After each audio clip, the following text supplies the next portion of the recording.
गुरु प्यारी साध संगत जी, आप सभी को प्यार भरी राधा स्वामी जी। गुरु प्यारी साध संगत जी, एक बार हम ब्यास गए तो सत्संग पंडाल में जाते हुए एक औरत को दो औरतें पकड़ कर जा रही थी। वह औरत बहुत रो रही थी।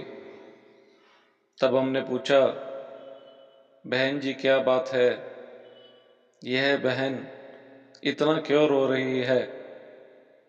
तब जो औरतें उसके साथ थी उन्होंने बोला कि अभी हाल में ही इसकी मम्मी गुजर गई है। वह औरत और कोई नहीं, शालिनी थी।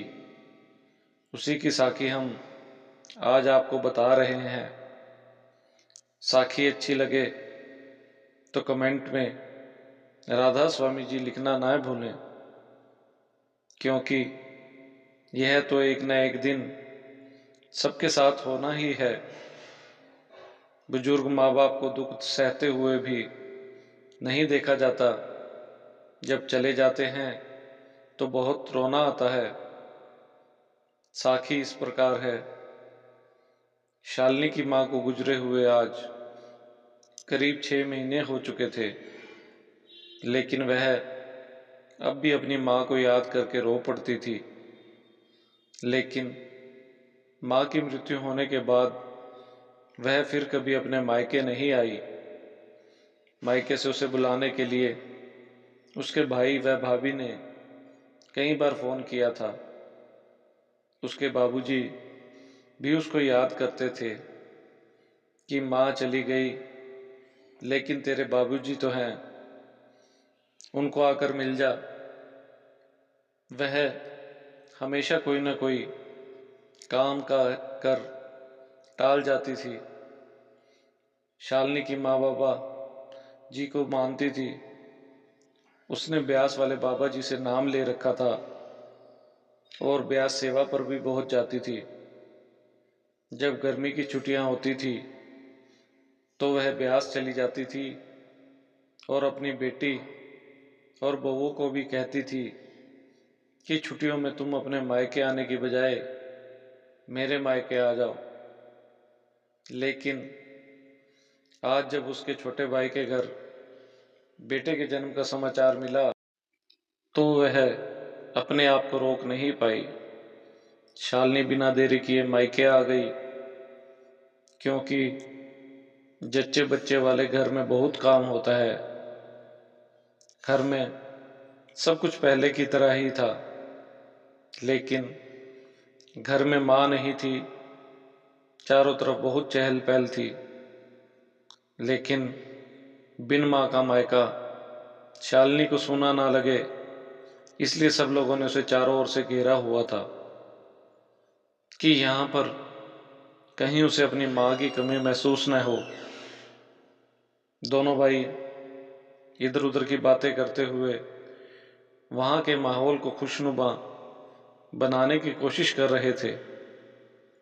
बीच बीच में बाबूजी भी ठहाका लगाकर हंसने लगते और उधर बड़ी भाभी तो जैसे शालिनी की खातिर में कोई कमी नहीं छोड़ना चाहती थी। लेकिन रह रहकर शालिनी के कानों में माँ की आवाज़ गूंजने लगती, देख शालू, मैंने तेरे लिए गुंजिया बनाई हैं, खाकर बता तो कैसी बनी हैं। और यह दाल के समोसे तेरे बाबूजी खास तेरे लिए बाजार से लेकर आए हैं, तुझे बहुत पसंद है ना। शालिनी सोचने लगी, जब मैं पहले यहाँ पर आती थी तो जब हम सब लोग बातों में मशगूल होते थे तो माँ पीछे से आकर अपनी शाल मुझे उड़ा देती थी। न जाने माँ को कैसे पता चल जाता था कि मुझे सर्दी महसूस हो रही है। अभी शालिनी इन विचारों में गुम थी कि उसकी बड़ी भाभी आई और एक थैला उसके हाथ में देते हुए बोली, दीदी, यह कुछ सूट और साड़ियाँ आपके लिए लाए हैं। भाभी, मैं इतने सारे सूट और साड़ियों का क्या करूँगी? मुझे कुछ नहीं चाहिए।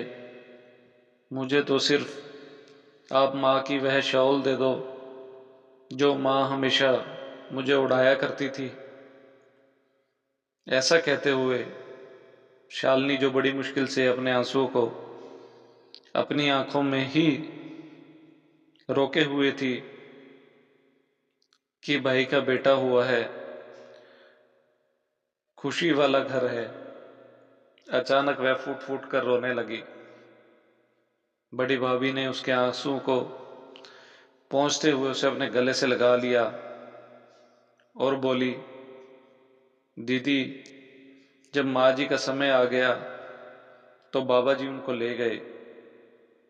माँ जी ने जाते समय सबको राधा स्वामी किया और बोली, बाबा जी मुझे लेने आ गए हैं, मैं जा रही हूँ। दीदी, ऐसी मौत तो किसी संत महात्मा को ही मिलती है, जिसे सतगुरु खुद लेने आ जाएं। भाभी झट से अंदर जाकर माँ की वह शाल ले आई और शालिनी को उड़ा दी। माँ की शाल डालकर उसे ऐसा लगा कि माँ यहीं है, कहीं नहीं गई। तभी उसकी छोटी भाभी भी अपने नन्हे से बेटे को लेकर आई और शालिनी की गोद में देते हुए बोली, दीदी, अब आपको ही इसे बुआ और दादी दोनों का प्यार देना है। अपने मायके में भाई और भाभी का प्यार और शाल में माँ की स्नेह की गर्माहट को महसूस करते हुए शालिनी को एहसास हुआ कि उसकी माँ कहीं दूर नहीं गई, अभी भी यहीं हम सब के आसपास है। वह बाबा जी का शुक्र करते हुए बोली, माँ बाप हमेशा नहीं रहते, उनके जाने के बाद भाई भाभी से ही मायका होता है। हमें अपनी भाभी को माँ और भाई को पिता समझना चाहिए और उनके बच्चों को अपने छोटे भाई बहन। उसकी भाभी बोली, दीदी, अब छोटू को व्यास जी के पास दर्शनों के लिए जाना है, आपके पास तो जब समय हो तो बता देना, हम सब मिलकर भंडारे पर चलेंगे। माँ जी के जाने के बाद हम ब्यास भी नहीं गए। माँ जी के बिना बाबूजी भी अब सेवा पर नहीं जाते। एक बार हम सब ब्यास हो आए तो फिर हम बाबूजी को भी सेवा के लिए मना लेंगे। शालिनी ने बाबूजी को कहा, बाबूजी, आपने माँ के जाने के बाद सत्संग और सेवा क्यों छोड़ दी? माँ होती तो क्या वह आपको सेवा छोड़ने देती? तो बाबूजी भी नम आंखों से न बोले। वह बोले, कल रविवार है, बाबूजी आप तैयार रहना, सुबह हम सत्संग चलेंगे और आगे से आप हर रोज सेवा पर जाएंगे। बाबूजी बाबा जी की फोटो को हाथ जोड़कर बोले,